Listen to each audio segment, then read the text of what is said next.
Mani sauc Sandris Eizenbergs. Esmu robežnieku, Zējas robežnieku saimnieks, īpašnieks. Saimniecībā pastāv jau no 1993. gadu.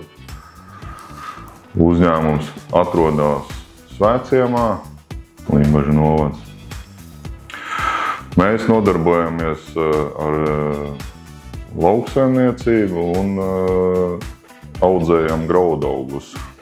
Agrāk bija vēl ferma, bet to 2 gadu atpakaļ mēs nolikvidējam un atstājam kā nozari tikai graudkopības nozari. Pakaļ arī mēs stādam kartupeļus 2 gadu pēc kārtas.